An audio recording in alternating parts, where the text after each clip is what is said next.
ماہ رمضان 17ویں دن کی دعا۔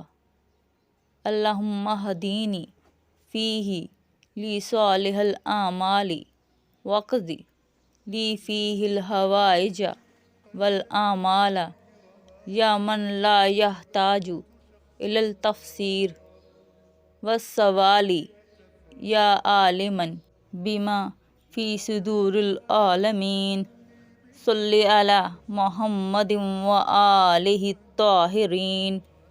اے اللہ، آج کے دن مجھے نیک اعمال بجا لانے کی ہدایت دے اور اس میں میری حاجتیں اور خواہشیں پوری فرما۔